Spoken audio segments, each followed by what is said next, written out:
Close your eyes for a second and imagine this. You're sitting in your room, but within a moment you're climbing Mount Everest, racing Formula One cars, or standing in the middle of an ancient Roman city. That's not a dream, it's virtual reality. But here's the real question: how does VR actually work? How can a simple headset trick your brain into believing you're in a completely different world?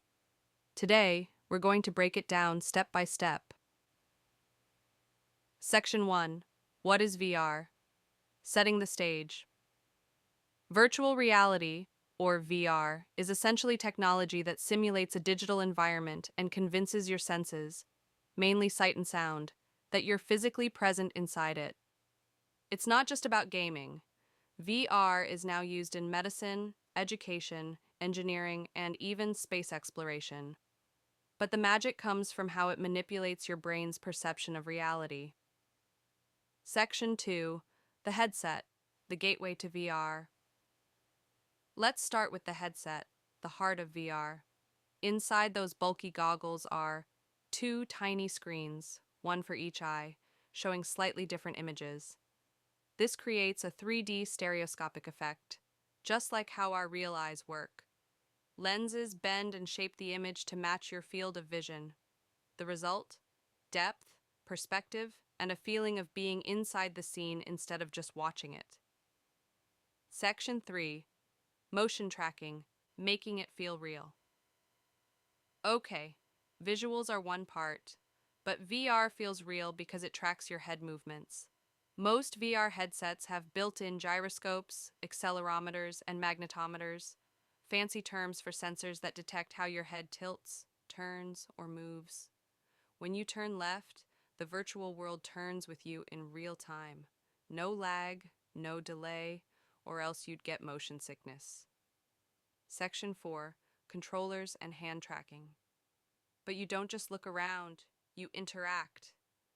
VR controllers are equipped with sensors that detect how you move, press, or grab. Some advanced systems even use hand tracking cameras, letting you reach out and pick up virtual objects with your bare hands. This gives you a sense of agency. You're not just watching the world, you're part of it. Section 5. Audio, surrounding your brain. Now, here's a fun fact. Sound is just as important as visuals. VR headsets use spatial or 3D audio. Imagine you're in a forest.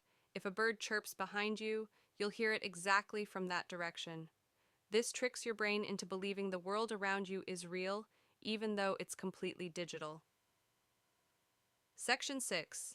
The role of computers and graphics. Behind the headset, you need serious computing power.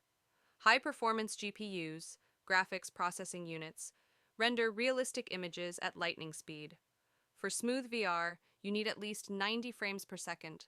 Otherwise, the illusion breaks and your brain realizes it's fake. That's why gaming PCs and dedicated VR consoles are essential. They keep the world running seamlessly. Section 7. Haptic feedback, feeling the virtual world. But what if you could actually feel the virtual world? That's where haptics come in.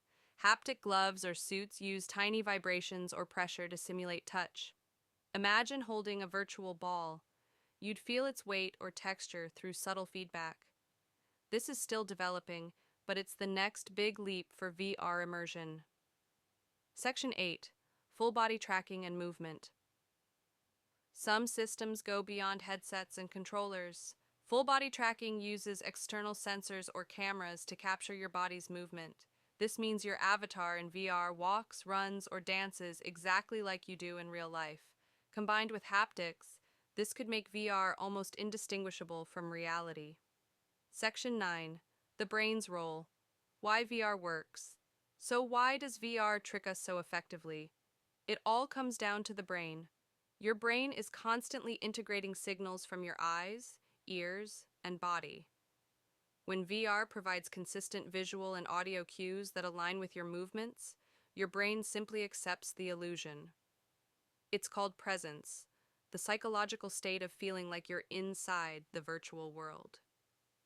Do you think VR will replace real-world experiences one day, or will it always remain just a tool?